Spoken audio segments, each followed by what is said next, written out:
Hi, folks. This is Rick Doc Walker, the DOC. This is John Kime, and you're listening to The Mess Hall with Rally Captain and Tailgate Ted.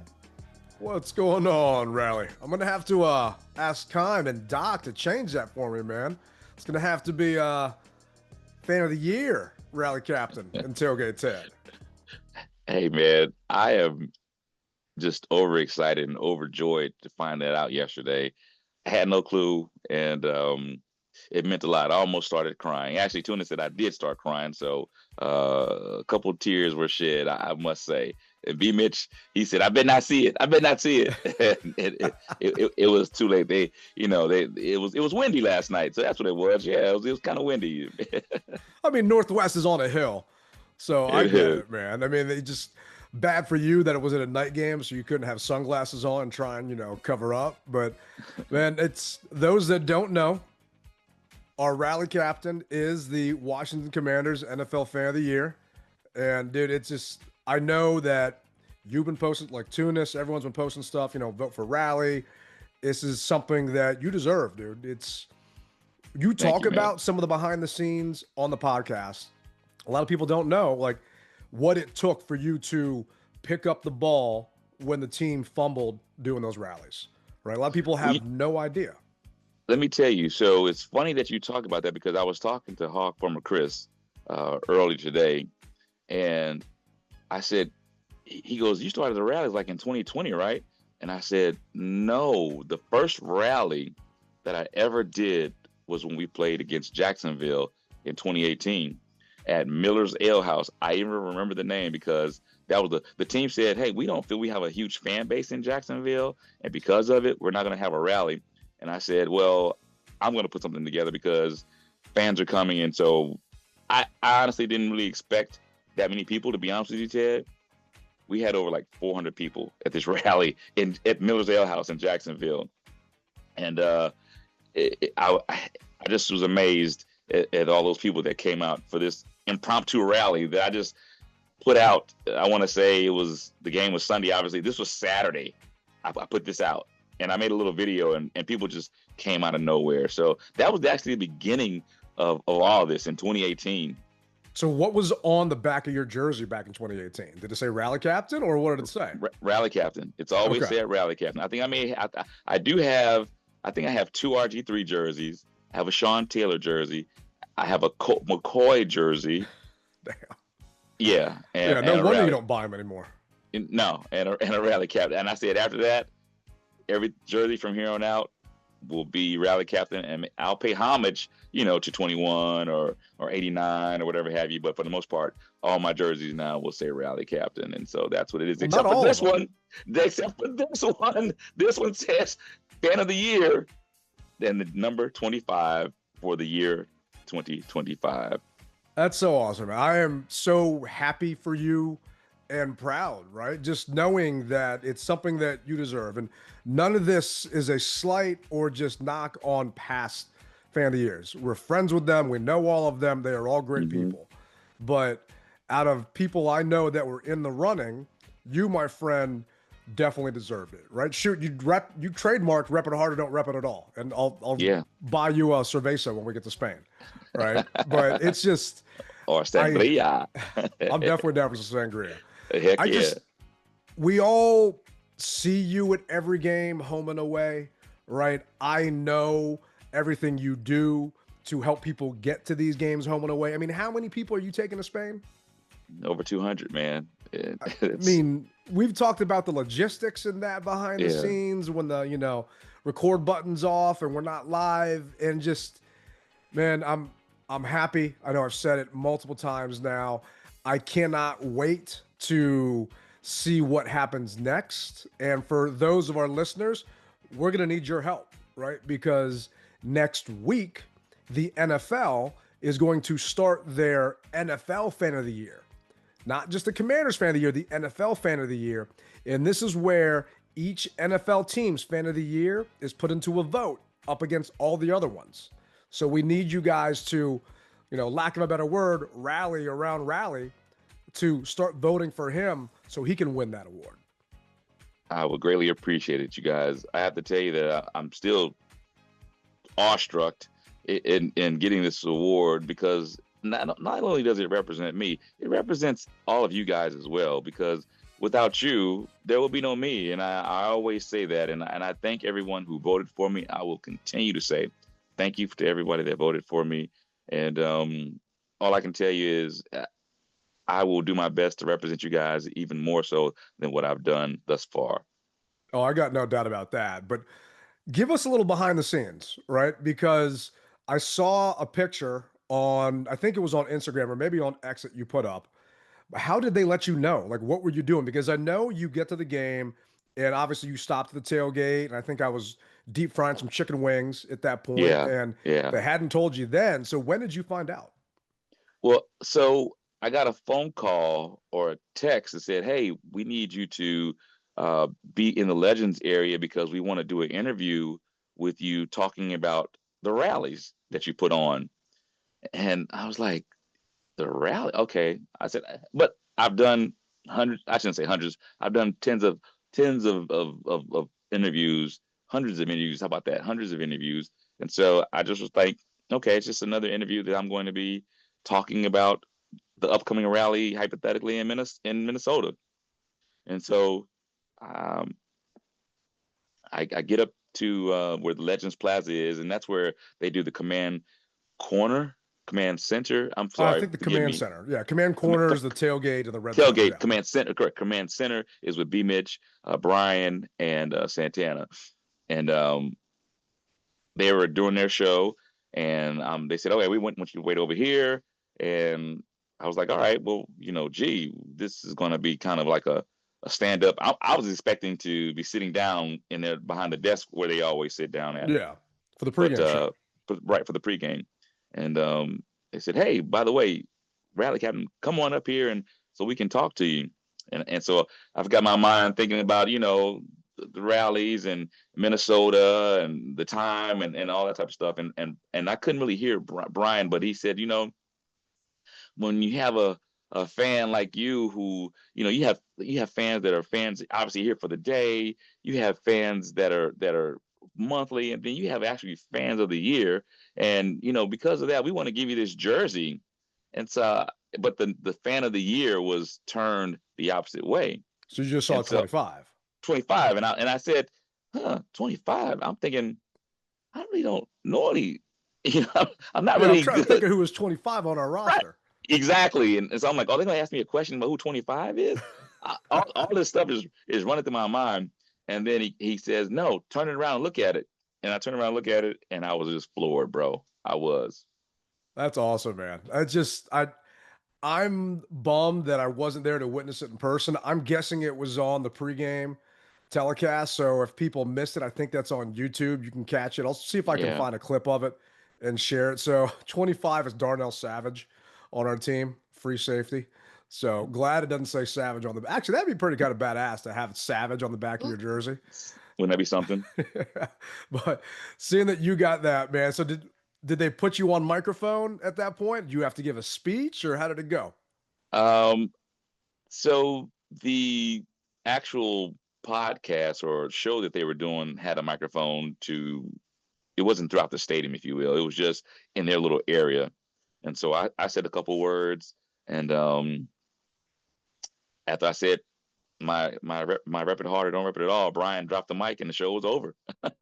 So All right, yeah, so it man, was right at the end of the show. So for at those the of end you of the show. wondering, you don't Yeah, gotta watch the entire pregame show. Don't get me maybe wrong, the B last 5 Tana, minutes. yeah, B Tana and Brian do a good job, but we'll see if we can find it and put that out there. So that's great, man. And I just know from when we were out at the draft in Detroit, the fan of the years, they get to go to the draft. I know that's one thing that they've done in the past. And they also get to go to the Super Bowl, if I'm not mistaken. So Yes. you got you looking in different Mrs. Rally, looking at different places out in wine country in San Fran to take a little side trip to. I gotta tell you, Ted. So I haven't done anything just yet. It's coming though, but right now, I told you, went to work after the game, and for those, I have to be at work at the crack of dawn, and even before dawn. So I basically got like 2 hours of sleep, if you will.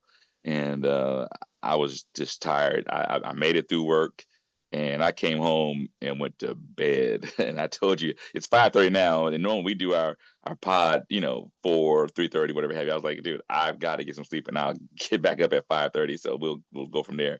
But so I haven't been able to do anything, but it's coming. No, that's exciting, man. And I just make sure to take more pictures so we Yes. can go through this journey with you because everyone loves the videos you do. But just to, be a part of this from the periphery with you is something that I know that our listeners and your followers and everyone on social media is going to want to be a part of. Just everyone feels like they know you because you are so out there and so welcoming. You take pictures with everybody and obviously your rally captain page. So it'll be like they're going through this process with you, man. And I'm excited. I really am. And this is just, happy that it was you, brother. Really, really am. Let me tell you, a lot of people have said nothing against our previous winners, nothing against them. They all have made fan of the year, but they've said, you know what? Echoing what you just said, I've seen them kind of, but I really don't know them like I know you. I feel connected with you because of what you do and what you've been from the rallies to like you said, the different pictures, the different tailgates. They feel as though I'm a regular guy, which I am a regular guy, but they really don't know the other people, if you will. And so the connection is there, what you said. So I want to echo what you said, and that means a lot because I am just an everyday guy, just like everybody else. Sure. I mean, you had to go right to work, right after the game, right? There's Yeah, no sleep. So, no, I mean, speaking of, hanging out with all the other people in the fan base, I actually got to on Saturday night go to an event at MGM National Harbor for Art Monk's jersey retirement. yeah, So the official retirement was Sunday at the stadium, but Saturday, an email went out prior to season ticket holders for hmm this event at National Harbor. So I had no idea what to expect. I get the email and they send out that know before you go. And in it, it said cocktail attire. So I'm thinking, oh, damn, okay, I can't rock a jersey. There goes the Tailgate Ted jersey. There goes me wearing a polo, right? So I got to find something. So Mrs. Tailgate and I dressed up. She had a nice little outfit on. I ended up rocking a suit, and I had a Commander's T-shirt under the suit. I'm not going full out like that. So I figured, I had a suit and everything else on. I still had the Breaking T T-shirt. And I get there, I get in line. We're first in line at 5 o'clock. But Oh, okay. walking through the MGM, there's fans everywhere. Craps tables, roulette tables, hanging out here, waiting for things to open up. So the place was just packed full of burgundy and gold. And this was Saturday before, Saturday right after Halloween. So the place was bumping anyway. On top of that, fast forward, they open the doors and it's a mad dash. The seats weren't assigned. So you could Mm. sit anywhere you want, even though the ticket had assigned seating on it. The seats weren't assigned, right? Nobody was checking for it. They said it's open. So, I mean, our fans are very respectful. People weren't knocking people over. It wasn't crazy like That's that, good. but everybody That's good. wanted to get a good seat up in the front. So Mhm. I went up in the front. Mrs. T and I were front row, center stage, just kind of hanging out there, talking with people, shaking hands, taking pictures. It's a good time. And back to the whole Facebook thing, everyone feels like they know you. So the wife, she's actually stopped asking me, "Do you know that person anymore?" It's like, I think we're Facebook friends, or someone will say something because they, Mhm. saw a post on there. But they showed a documentary of basically Art Monk, and I'm trying to remember, I want to say it's Tim Johnson, and some of the nonprofit charity work that they do going to different prisons and trying to help troubled youth. Mhm. And they turned the event basically into a fundraiser for Fathers No More, which is the nonprofit that they work with. And next thing you know, that's done. We watched a documentary for an hour and a half. Good documentary. Definitely heartwarming. Definitely shed some tears for some of the people in the audience. And then the actual meat of the event starts that really all of us were there for, right? Mhm. Mark Klaus brings out Art Monk. I put up a video. They gave him that burgundy jacket, and inside the jacket was pictures of his entire family, which I thought was awesome, right? And next thing you know, out comes Art, out comes Charles Mann, and out comes Pastor Tim Johnson. So they're the first panel up there. Ryan Clark is the MC. And then, and this is going to be horrible, but this white guy who I still don't know who he is, but I guess he's Serena Williams' husband. And Okay. he's popular. I have no idea. It's just not what I listen to or pay attention to. He's not on 106.7 The Fan or Team 980, so I just don't know what he does. But that was the panel.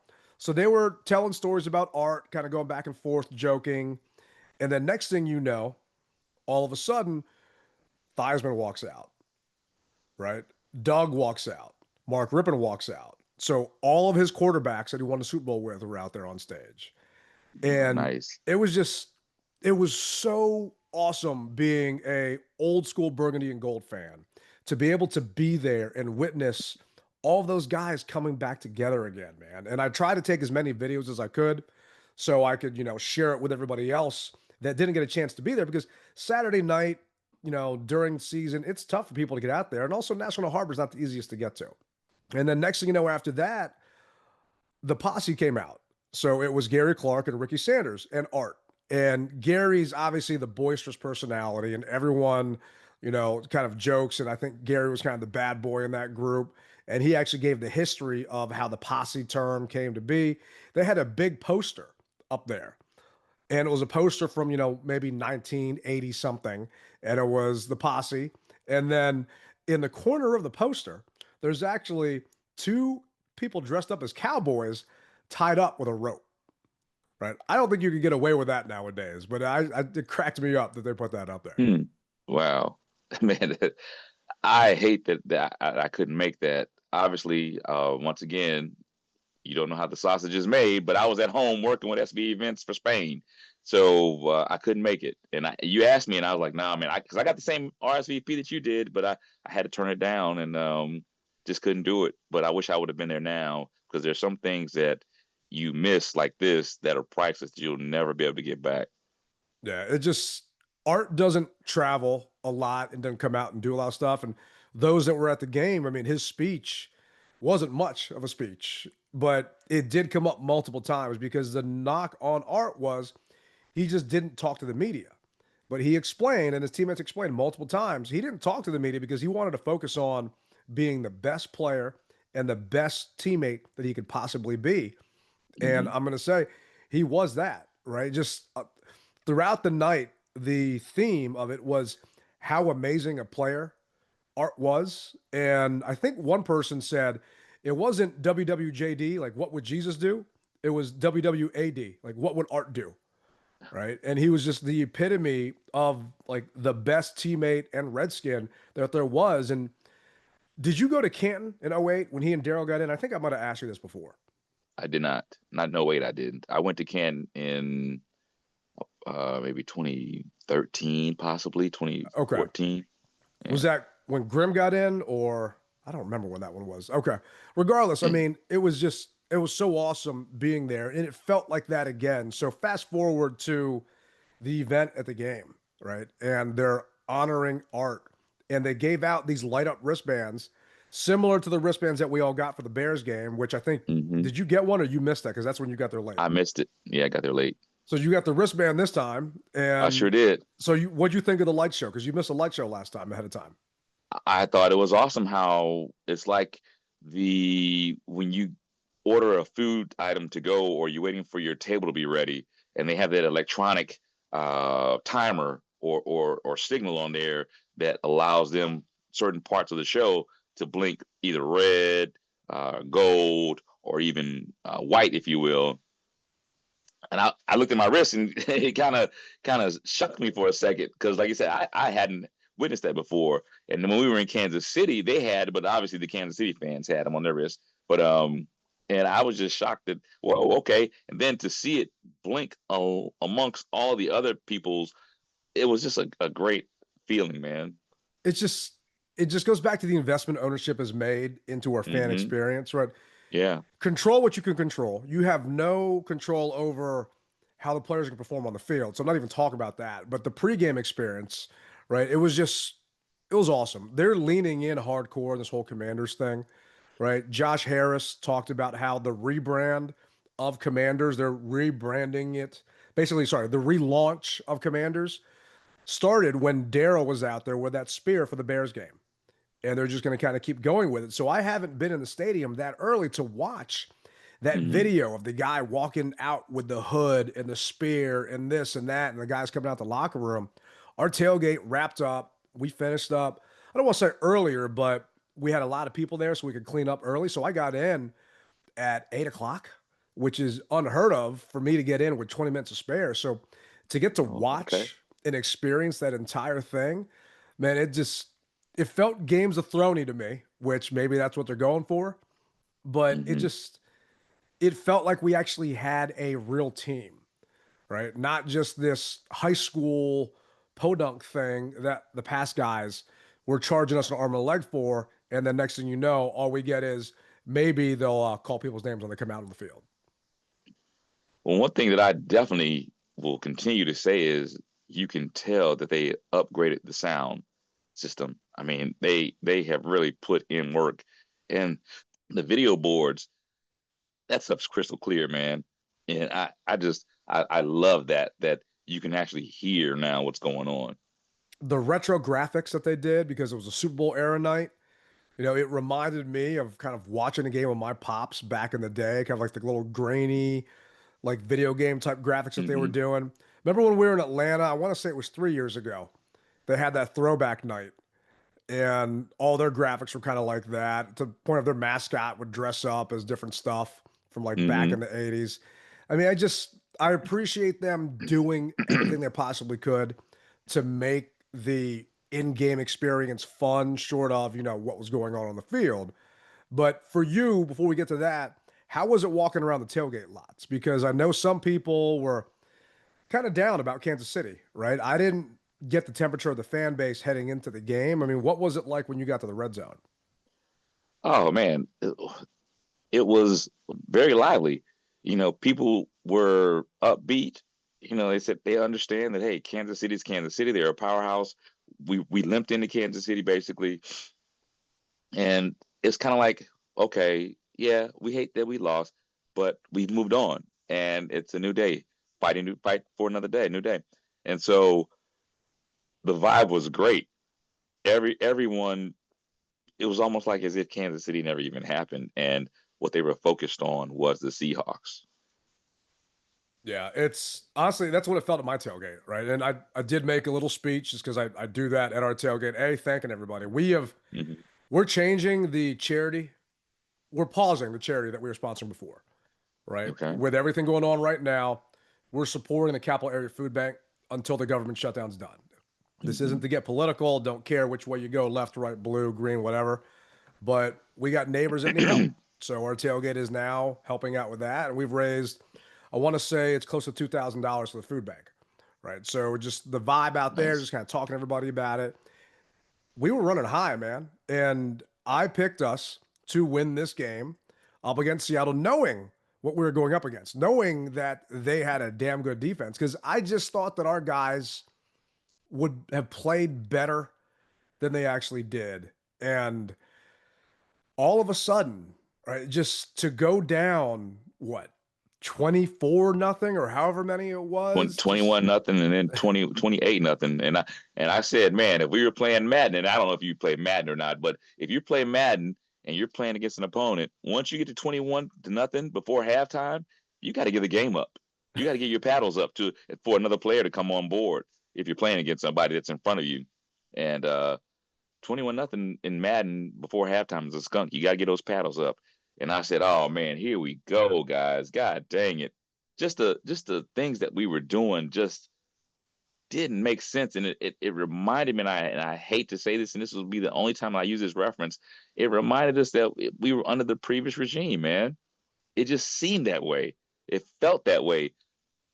Outside of the light show and the pregame, once it started happening, it just made me just go back. And I don't ever want to go back, but that's what it felt like. That's what it felt like watching it. Yeah. Yeah. And then 28-0. It was hurtful, bro. It just was. And the thing is, we can say that because we're fans. And it's true. We're not bashing anybody. 28-0 was very hard to swallow, and people started leaving. People started leaving, and I thought that they were going to the bathroom because it's halftime. No, they never came back.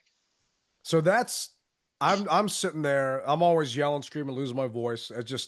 I can't not be there and participate in the game, right? Yeah. And I tend to not talk to fans when we're there because I'm letting people do them, right? There was a very, very loud Seahawks fan beside me to my left. And in actuality, he was a Vikings fan who was just there to troll people. So he actually admitted that, said, I don't even like the Seahawks. I just wore this jersey because of my buddies and I want to give you guys a hard time. Right. So there's obviously, people like that in the stands. It was what it was. But he kept asking everybody, oh, you're not leaving yet, are you? Where are you going? And it's like, I wanted to ask them, if you guys are going to go, leave after Art's ceremony. Right. Don't leave now. Wait until after halftime so we can all honor this man that gave us blood, sweat, and tears, and then go home. But I know everybody was in their feelings, and rightfully so. We were getting our butts whooped, right? It was not a fun game to watch, right? It's just every chance we could get, something went wrong. Sam Darnold did not incomplete a pass until the third quarter. He was perfect in the first quarter, right? And good for him, bad for us. I could not believe it, man. And finally, the moment we're all waiting for, right? The whole Art Monk jersey retirement, everything else. I thought that they did a great job of that. Chick Hernandez being the MC, Josh Harris was out there, and Art, and you could see his entire family down there. The light show with like the lasers on the field and everything else. Man, I hope that, granted, I don't know if we have any more night games. I know we've got the Bears. Actually, no, we got the Broncos is a night game unless they flex us out of that thing. I think they will. Yeah. I think they will. I mean, at that point in time, I think they definitely can. So, but to see, well, we'll get to it. To see Bo Nix and Jayden, maybe not, but now I don't know if we're going to get to see Jayden for a while. All right. It's just going down and seeing it. What were you thinking when we're down by that many points and 5 was still out there? At first, I really didn't pay attention to it. And then I think it was maybe 10 minutes left in the game or something like that. And I said, wow, he's still out here. But I said, okay, he's a competitor. That's what went through my mind. I was confused, but at the same time, he's a competitor. So I was kind of 50-50, if you will. And then I think it got down like to 7 minutes. And I was like, oh man, I was saying to myself, I don't think he should be out here. Because I don't think that Bill came back out. They gave a heavy doses of Rodriguez. Yeah. I'm not sure. Yeah. And I said, well, if not McNichols, but if Bill isn't out there, then I don't know why he's out here. But once again, it's something that I'm saying to myself, if you will. Yeah. Not really saying, what are you doing? I'm not that. It's just one of those things. And so we're driving, and still I wasn't really thinking about it, but like I said, it's in my mind. I'm not gonna sit here and lie to you and say, no, man, you should have never. I just was okay. We're moving, but maybe I don't know. It felt weird, and then all of a sudden, the unthinkable happened, and here we are. And then I said, he shouldn't have been out there. So this was actually DQ talking about his thought process on Jayden being out there. Was there any consideration to not having Jayden go in for that series in which he got injured and having Marcus finish it out? Yeah, not at the space. I mean, obviously, like the hindsight, you don't want to think that way where, an injury could take place. Obviously we're more conservative in that spot to, run and hand off and not have reads to go. But just the end result, Mickey, obviously I'm bummed.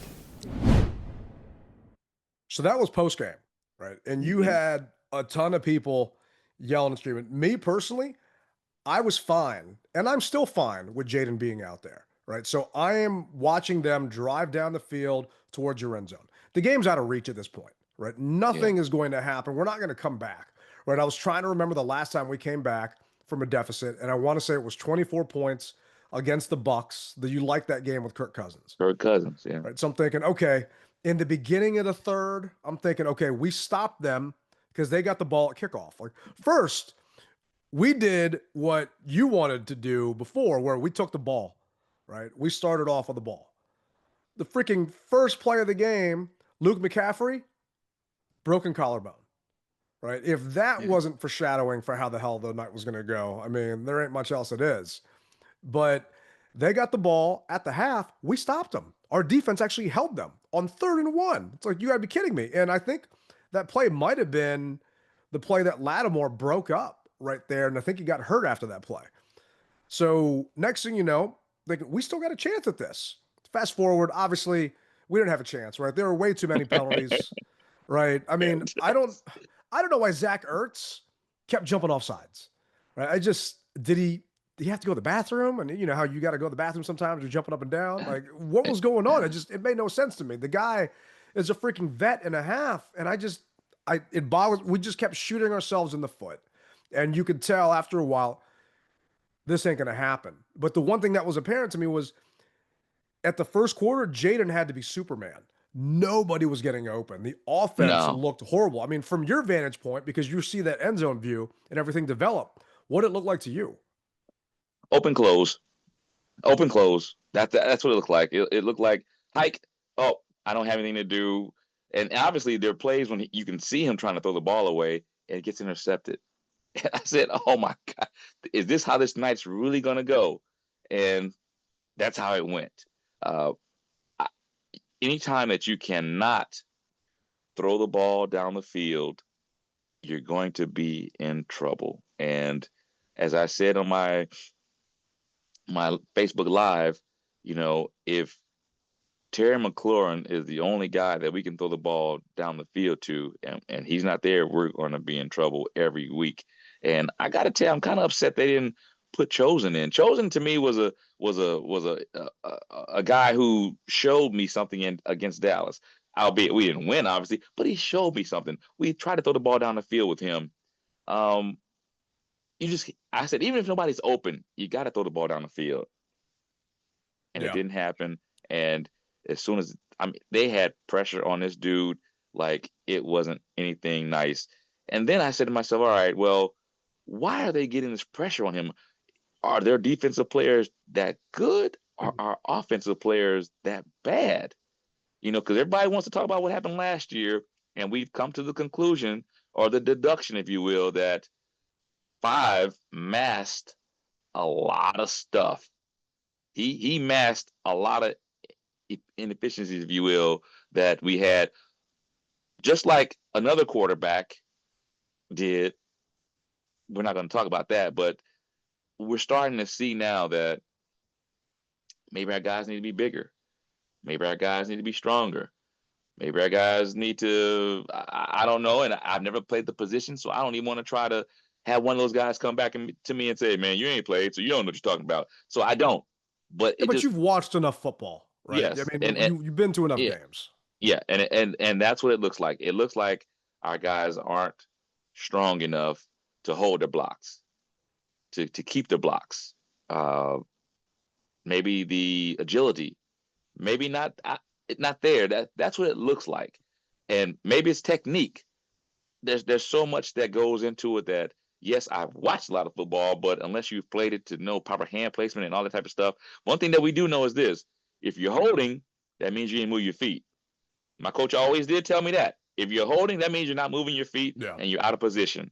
So that's all I can say with that, man. And the penalties show you. I mean, for me, it felt like Jayden saw early on people weren't getting open. The only person that could get open was Ertz on a consistent basis. Nobody else could. Yeah. Right. And it just felt like he was trying to do too much. And the only way we were going to win this game or come even close was if Jayden scrambled and did what he did. And this was actually DQ being asked about it. Dan, you're down Terry. You go down Luke very early, first play. Yep. How much burden does Jayden then kind of put on himself, because he is such a playmaker? He's down weapons to create stuff, because he tucked and ran quite a bit tonight. Does he kind of have that mentality that he talked to whom quite a bit? To Jayden, that like, does he take it upon himself? Yes. To do stuff because he's down weapons here? Yeah, understood. I think that's his nature. Like, he wants to, be aggressive and make plays to go. But he's got confidence in the other players. I do know that. So it's not like, okay, I have to do more. I have to, do things that are outside of playing in that way. We also have to have everybody, like injuries and those things happen. You hate it. I'm talking about for Luke. But I didn't sense that for him, to say, okay, now I have to do more into that spot. But yeah, it's honestly, I didn't feel that from him. I was gonna say, you can say that all day, but we're seeing something different. Yeah. Or we're feeling something different. I've never been a head coach, so but I can't say it feels as though he's got nobody. If no one's open, he can't take a knee. So what's the next best thing he has to do? He's running for his life out there. So if I'm going to run for I'm not going to just say, hot potato, you take it. I got to turn up field and get some yards or make something happen. So he's running for his life, and maybe you don't feel that, but if the play breaks down, and let's face it, ladies and gentlemen, like you said, Ted, we've watched enough football. If the play breaks down, the next thing that the quarterback has to do is scramble drill, and you realize, okay, wait a minute, I can't scramble. I got to get the 3 yards, whatever have you, and slide or whatever, get out of bounds or whatever the next steps of action may be. So Nikki Javala put a tweet out. Sam Darnold was pressured on only 3 of his 24 dropbacks against Washington for a career low. Jayden Daniels was pressured on 17 of his 34 dropbacks for a career high pressure rate of 50%. Right? He's getting pressured half the times he's back there, and he's going to have to throw the ball because we're down by so much, so they're getting a chance to pin their ears back. So, of course, the young man was trying to do more because, and this is no knock on the receivers, right? This is a knock on GM, right? And this is me saying it, right? You've got Debo, you got Jalen Lane, you got Traylon Burks, right? These are the receivers that he is throwing to out there, right? I'm sorry. I mean, happy Traylon Burks is here, but at no point in time really were these guys double covered or you had to worry about it. So they could send an extra guy, at least one extra guy, if not 2, to get to Jayden and pressure him. So I'm not surprised. And it was just frustrating to see. Personally, I was fine, and I am still fine with the fact that Coach had Jayden in there when it happened. And the reason being, they took a bunch of their starters out. The Seahawks were up by so much, it was their second string defense to a degree that we were going up against, right? And Jayden has been hurt so much and has missed so much time, I felt that he needed the reps, right? I felt like, okay, let's let this guy go out there. This is kind of, I don't want to say preseason, but he's getting out there and he's getting a chance to run the offense.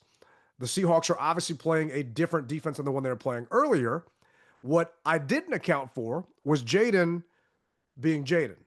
Jayden trying to run and do some things outside of the actual play itself. I mean, Coach talked about it. This is actually him saying what was supposed to happen during that play. I know many of you have been asking about the thought process of Jayden being in the game in that situation. I get that. I've been thinking about it, honestly, nonstop too. And, for me, the answer is, man, I missed it. But I would, I'll fill you in on my thought process. At the start of the fourth quarter, I guess it was probably like 12 and a half minutes left in the game. And that was going to be the last drive for a couple of guys, Jayden and Zach and Debo and LT. And so we weren't going to have any read run plays and meaning no carries, for the quarterback on a run. And honestly, man, that's where I missed it. Of course he could scramble. It's Jayden. It's what he's special at. And that is 100% that's on me. So they could tell him all they want. Don't run, don't do this, don't do that. But it's just, that's naturally what makes him great. That's naturally what he does. And what happened to him was just, it was a fluke, right? He's running towards you in that end zone. Like, what were you thinking at that point in time? As I said, Ted, I was into the game, and the thought that even though the clock was at 7 minutes, 8 minutes, whatever it was, there was it was a small inkling of me saying, I wonder why he's still in there. But I didn't, it just was a thought. It wasn't like I said, what the hell is he still doing in there type of thing. It was just interesting that he was there and he was making plays. And it goes back to his first game that they tried to bubble wrap him against I was in Miami. I think it was the first preseason game. Preseason game when he called yeah, out. They bubble wrap. They tried to bubble wrap him, but what did he do? And then he looked back and they smiled and after they pulled him. But obviously he's a competitor. And one thing that I know is if the coach doesn't take you out, you trying to tap out and nothing's wrong with you, you're going to be ridiculed, because we saw what happened with the cat from the Colts.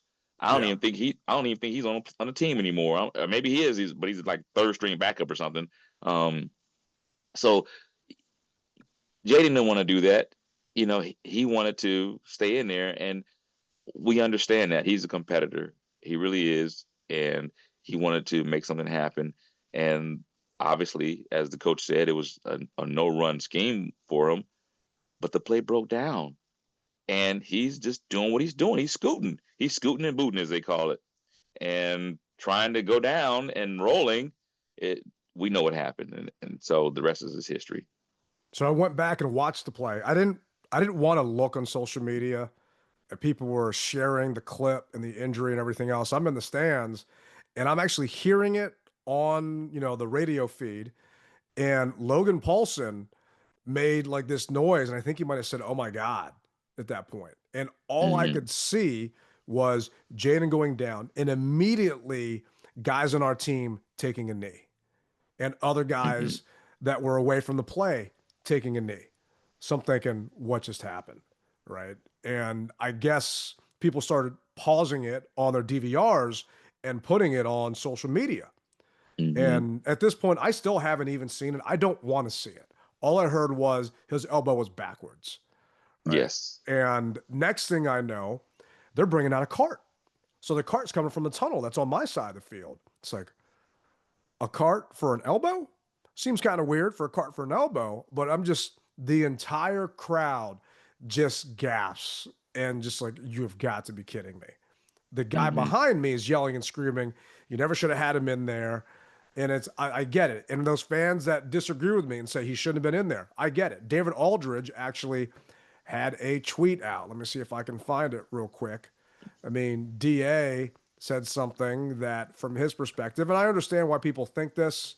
Here you go. DA said there was no reason for Jayden Daniels to still be on the field and playing Sunday night. After the Seahawks had dominated the Commanders for 3+ quarters and letting him go back out there led to catastrophe. He should have been on the sidelines with a clipboard in his hand and a headset on his head, watching Marcus Mariota finish up a bad night at the office for the home team. Like teams that are getting mauled do all the time, that he wasn't fails at the feet of the head coach. Dan Quinn is a good man and a good coach, but he made the wrong decision in allowing Daniels to continue. And the play that DQ called, or that Kingsbury called, this is actually DQ saying what was supposed to happen on that play. Yeah, we didn't have any read plays on it, and the one that he was on injured is, usually a runner or a throw to the flat. It's not a scramble. So it wasn't a designed read or play, into that spot. If we run it, 50 times, it's either a handoff or a throw, I'd say 50 times. So it's a bummer, man, in a big way. So that 51st time, it didn't go like it was supposed to, but it's also, to me, that's the young man, the competitor in him. If he is out there, he is giving it 110% no matter what. And that's just what led to this. And it's such a bummer because I feel so bad for that young man because this is his third game that he's played out there and he's been injured 3 times in a row. Yeah. It's sad. It really is. And from an injury perspective, this is DQ talking about it, man. I thought the injuries were bad prior, I didn't think they could get much worse. Boy, was I wrong. That and get started. I'll also give you some other injury news. Confirmed Jayden dislocated his left elbow. No timetable on that right now. Still gathering the information. Marshawn had an MRI today and confirmed an ACL injury for him. So that will knock him out for the season. And Luke fractured his collarbone. Still working through the timetable for that, but that'll definitely knock him out for a while. So tough night on the injury front. All three of these guys are absolutely elite competitors, and they mean a ton to our team for their play style and what they represent. So Lattimore done. And look, I know people have been busting his butt, and sometimes deservedly so, right? But he had a heck of a game against the Chiefs, but he's done for the year. And he's done the burgundy and gold, right? This is a contract year for him. They're not bringing him back next year, right? To see young Luke go down, I mean, that young man was showing flashes of what he could be down the road, and it's a shame to see that happen to him. Having gotten to know his dad and his mom and the family, I feel for him. And now that Jayden's gone, I don't know what's going to happen. I don't know when he's coming back. All I do know is when he does get a chance to come back, people were debating, should he be done for the season? Right. And I want to get your thoughts on that first. Well, it depends. And what I mean by this is this. If by chance we miraculously turn things around and wind up in some type of playoff hunt, and that's the only time I'll use that word, if by chance we end up in that type of hunt and he's good to go, he is the best player in that position to get us to move forward, if you will, to advance. So I would say yes. If we just continue to wet the bed and there's nothing to play for, no. I say no. If we're in the hunt, obviously, and he is 100% healthy, then yeah, we all want him out. Mm-hmm. Yeah. For me, if we're out of the hunt and he is 100% healthy, I still want his ass in there, right? He needs experience. The young man didn't have any. Are you saying a pitch count? No, I'm not saying a pitch count. If he is healthy, if he is 100% good to go, let's just say it's 4 weeks from now, 5 weeks from now, and he's healed and he gets a clean bill of health from the doctors, right? And I don't know what our record is, but let's just say it's worst case scenario. 5 weeks from now, what? We are 3-6. So 5 weeks from now, we're 3-11, right? Playoffs are out the question. Mm-hmm. I still want to see Jayden on that field because I think that young man needs reps. I think he needs to see other defenses game planning for him and go up against it. Mental reps are completely different from actually going up against another opponent. We've talked about it countless of times. When you're going up against your brother in practice, you don't go 100%. Best believe when you're going up against other professionals, other grown men wearing a different color jersey, they're going to go up against you 100%. And I think Jayden needs that. You don't think he's seen enough football? Now, if the football season, I'm going to agree to disagree. If the football season was if the end of the football season is in January, like you said, which it is, or December, January it is, January. and we played hypothetically, the new season started in April, I would agree with you. The new season starts 9 months later. There's what you retained. He's played enough football to have retained exactly what you're saying. And one thing that you don't want to do is, and we'll put it out there, something worse happens to him. When you know that you have a hypothetically inept line, you know that you don't have your receivers there. I hear what you're saying as far as getting the reps. I got you. But I believe that young man has played enough football to have the mental acuity to be able to say, I know what to do in these situations. And if you put him out there and he gets hurt, something worse, and now you're prolonging what you would have started from the new season. I hear you. And trust me, I get that. But from my standpoint, he played 17 games last year. right? This is his sophomore season. He has played 6, right? He has gotten hurt. He has not performed well in these games, right? He's played football since he was a little kid, but he has not played NFL professional football for that long, right? Well, Putting okay. on the VR headset and going up against that and putting it on 3x speed is not the same thing. He is struggling in this offense, with this offense.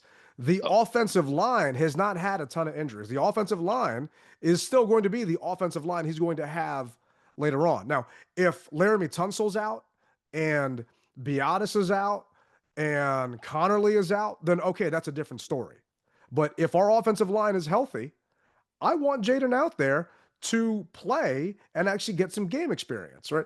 We talked about this on the last show. You had fans wanting him to just go on season-ending IR with a hamstring, right? And I completely disagree with that because there's way too much football left in the season at that point. But being realistic, barring a miracle, I don't see Marcus Mariota and this defense getting us into the postseason. We don't know what's going to happen with any of the other teams in the league, but just based on right now, I think it's less than a 4% chance or 8% chance we make it in. But for experience sake, we know that he doesn't play in preseason, right? He just past experience. He didn't play in preseason. You only get so much work in training camp going up against your own players. I just want to see some more out the young man. I want him to get some more reps and some more experience, and I think he should be out there if he is 100% healthy and if the offensive line protecting him is also healthy, right? I want him to build a relationship with Jalen Lane. I want him to build a relationship with some of these other guys that he's going to have to throw the ball to, because it's obvious there was a lack of chemistry going into the season because they didn't have a ton of chemistry during the offseason. And what I'm going to say to that is, I hear what you're saying as far as getting chemistry with these guys, but realistically, Ted, we don't know those guys are going to be here next year. Well, and Lane's going to be here. I would like to think so. He's under contract. He's not going anywhere, right? But okay, he may be under contract, but so was B-Rob, and B-Rob got shipped. So he got shipped because it was a contract year, and they weren't going to pay him next year. I hear you. Yeah, I hear you. I hear what you're saying, but my point is this: there's always going to be a new guy coming in to prove himself, and we don't know who realistically is going to be here. We don't. There could be a camp body that shows up that just replaces Lane. Lane showed that he had promise, and so they brought him up, and here he is. We don't know what these guys are going to bring on board in the offseason. And I say it's one thing. I understand what you're saying. You need to get those reps. But if you're not getting the same reps we don't believe that Ertz is going to be here next year. Oh, no, Ertz is done after this year, right? Yeah, I don't know that for a fact, but being realistic, he's signing 1 year deals, right? That's how we feel, right? You know, I see based upon what's happening now, I see a total revamp of a lot of our hometown names that we know, because and guys, don't kill me for this, but they're not getting it done. And you know as well as I do that if you don't get it done, you don't play. And that's just how it is, man. I love all those guys, but if you're not getting it done, everybody right now has that pen and pad and saying, ooh, not good, not good. Who else is out there that we can possibly draft or do whatever have you, bring them in to maybe replace. Nobody's job is secure right now, Ted. That's the only thing I want to say. I don't believe anybody's job is secure. And based upon what has happened, it just isn't. It's a performance league. And if you aren't performing to that standard or that level, they're going to be looking for somebody else to replace you who can do better. I agree with you. They're definitely. Let's be realistic. Let's take a step back. This is year 1.5 in the rebuild, right? We were all served a bill of goods last year because we made the NFC Championship game. We were 60 minutes away from the Super Bowl, right? So we thought that we were ahead of schedule. In actuality, I don't know if we were ahead of schedule, right? The roster itself, there's just been so many injuries, right? Nicky Jabala. We were ahead of ourselves because we were playing opponents that weren't that good. Yeah. But now you put us up against opponents who are playoff caliber teams, and now you start to see your ineptitudes or your weaknesses, if you will. So now here it is. They said we got to get better. We got to bring in, as I said, bigger, stronger, faster. And what we have right now, some of the guys, they're not cutting the mustard against a smaller team or a team that is not as good. Oh, we shine. But the team that's really good, we're having problems with. And as I said, the bean counters or the analytical guys are saying, what do we got to do to bring somebody in who can stop this? Because what everybody say, we're going to bring in all these people because we got torched by the run. Those guys can't stop the run. And what do? We brought in bigger, stronger guys, but ultimately we're still having an issue stopping the run. We're doing better, but it's harder. I mean, we're not doing better statistically against the run, but part of that is, right, Dietrich Wise missed 7 games, right? Dorrance Armstrong missed 2 games. Javante Jean-Baptiste missed 5 games, right? It just injuries are part of football.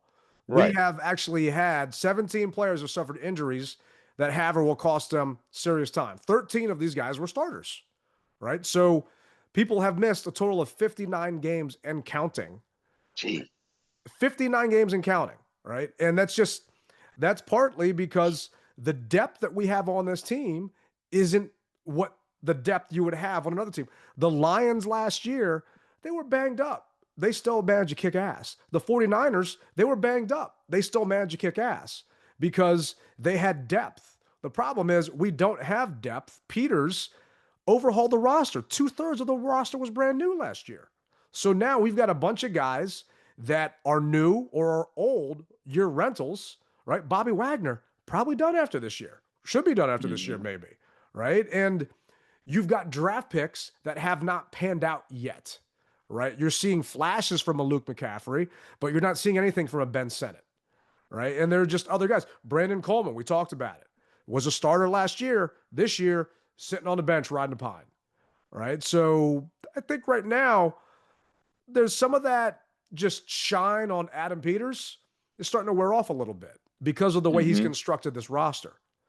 And what I'm saying, going back to the whole Jayden thing, I personally, he is the future. He is the franchise. And I get people wanting to put him in bubble wrap and stick him in a corner and not risk him getting hurt like Cosme did at the end of last season. So we miss him for the part of the season or we miss him for the offseason program or training camp. Heaven forbid that happens. But in my mind, you cannot play football scared.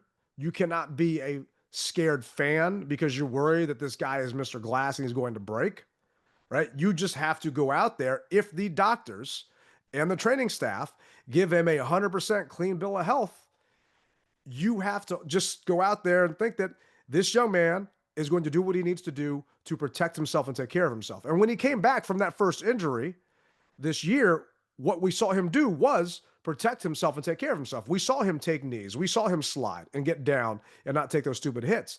That hamstring injury he suffered was just a fluke thing that happened. And this elbow injury was such a fluke thing that happened because he's scrambling.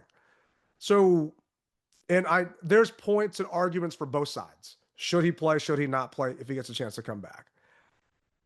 I don't want to see him play because I want to root him on as a fan. I just think he needs experience. And I don't think he's going to get it from the bench.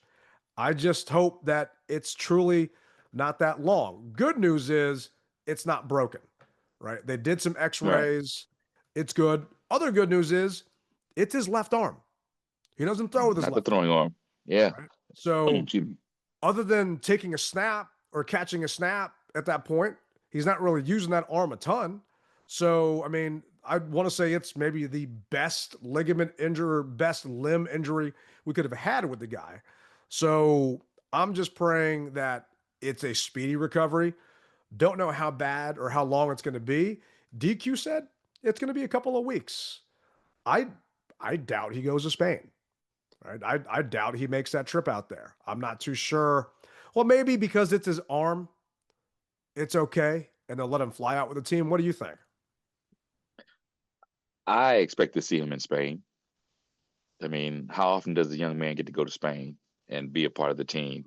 This is once again, this is still a dream for a lot of the players. So I expect him to. I would not expect. I would hope that he would. But if he doesn't, I understand. I totally understand. But I think that he'd want to be amongst his brothers in Spain, a new country, a new place. The same things that the fans are experiencing, I see that the players want to take that in as well. Oh, definitely. It kills me, man. I wanted to go to Arrowhead to watch Mahomes and Jayden on Monday night, and wanted to go to Spain to watch Jayden play over there. And Yeah. now, odds are, we know he didn't do Arrowhead. Odds are he's not playing in this game. And Hmm. talking about the Lions, coach said he doesn't see Terry playing this weekend either. Right. And we'll talk about the Lions later on this week. It's becoming unbelievably frustrating. And no one's even really talking about how bad the defense was. All everyone cares right now is, Jayden obviously going down. Yeah. And rightfully so. Good news is we'll be able to see Joe Witt outside of his little coaching box upstairs, and he's going to be downstairs on the field because that should make everything better. I would almost think that you see better higher with that vantage point than on the field. Maybe you can hear better feedback from the players. I don't know. I like to, hey, if it works, bravo, Joe, come on down. But if it doesn't, by chance, what's going to be the next course of action? And I heard a lot of people saying that somebody needs to be fired. And I never want to see anybody fired. But at the same time, I know on my job, if I'm not cutting the mustard, they're going to find a way for me to slowly see the exit, see the door. So I'm just hoping that we can figure it out. And that, as a fan, that's all we can do. They actually asked DQ if they were going to make any coaching changes. The defensive struggles have continued for a while. You said you'll look at everything. Are you at the point now where you're considering any changes with your defensive staff at all? No, I was honestly, the 3 TDs that just burned me up. On the second TD was like a 3rd and 8. We doubled Smith and Jigba. We got beaten man to man by a different player. The 3rd TD was the first play after a fumble on a kickoff return. I believe it was right around 25, 26-yard line. It was man-to-man on a seam route, so those weren't confusing calls. And the toughest of all was a cover 3, the 4th TD. The quarterback got caught up on a run fake, ball over top. We also missed a tackle on that play. So the executing, man, John, it's players, it's coaches, it's all of us, man. And we're capable of playing these calls and playing them better, and I'm certain of it. My belief in the players is high and the staff is high. We've got to get this job done, man. It was extremely frustrating, and we're going to look at everything, man, to make sure, like, whatever we need to do to play our best, we're going to find a way to do that. So I guess the change is just bringing Joe down on the field. And I agree with you. You get a better view upstairs. I used to have, my original seats were 50-yard line in the 400 section of the stadium, right? Mm-hmm. And I could see the best up there. But coach said it'll be easier for Joe to institute changes from the field when he's down there with the players, right? And it feels to me like he's rearranging the deck chairs on the Titanic, right? That ship is sinking. It's like you said, what else can they possibly do to fix his defense? I don't know, because the players aren't changing. I think losing Will Harris at the beginning of this season, when he went down, is something that people aren't talking about enough, because he was the captain back there directing the secondary where to go. Now the guys just look lost. They really do. And this was them simplifying the defense this week. It don't get much more simple than this. And Sam Darnold picked him off, just picked him apart like a hot knife through butter, man. It was just sad. Well, we got Detroit coming into town. They're pissed off that they lost. Goff is pissed off that we took them out of the playoff contentions last year. So they got something to play for. They're going to be upset. They got a chip on their shoulder from last year to this year to them losing last week. So be prepared, people. That's all I'll say. You if you are a true fan, you better buckle up, because it doesn't get any easier from here. And we've said that. And so hence 4 games each week we said we're going through the gauntlet.